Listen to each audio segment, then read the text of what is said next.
Good morning. Loree Penner here from St. Thomas Epiphany Episcopal Church, talking to you about the spiritual exercises of St. Ignatius. I was thinking yesterday when the governor decided that we all needed to shelter in place, that if I were a parent of a young child right now, I'd probably scream.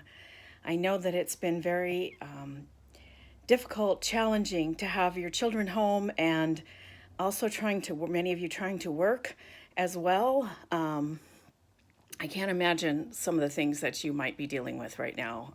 I'm very lucky in that my children are grown and flown, and it's just Steve and I and pets at home. But I was thinking about the spiritual exercises and how they can be used with children.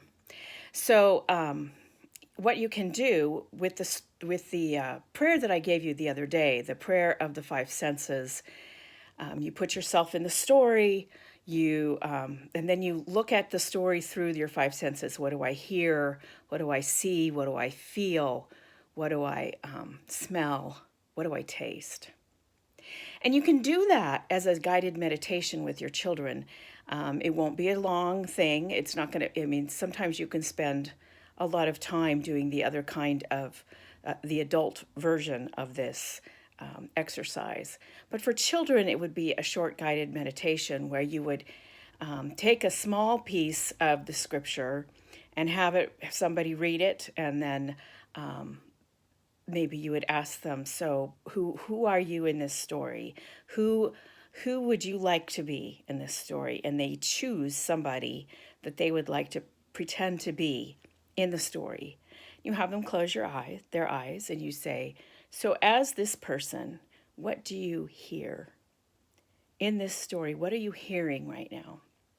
And they may have nothing. They may not hear anything. They may think, I can hear birds, or, there's a squirrel over there that's chasing a rabbit.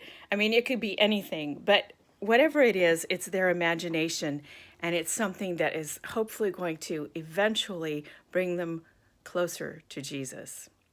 So you listen and you ask them all the questions. What do you hear? What do you see? What do you smell? Can you taste anything? And what do you feel? What can you touch? Or how do you feel? Either one of those.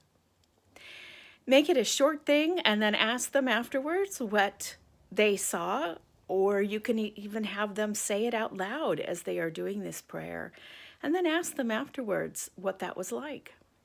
It doesn't need to be long. It doesn't need to be fancy.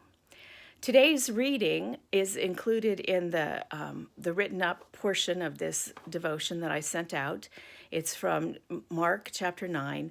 And there's part of it that is just perfect for kids, as it turned out.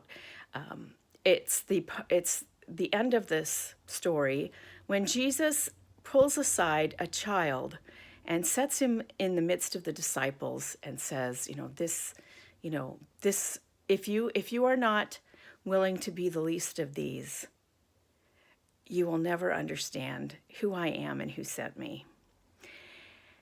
And you could take this piece with the children and help them to understand through this reading how important they are as they are today, as they are as children, how important they are to Jesus. So I hope that you have fun with this. It's supposed to be fun. I hope there's some laughter and some enjoyment. And if it gets frustrating, then I would suggest you move on to something else. But try it and let me know how it goes. Have a blessed day.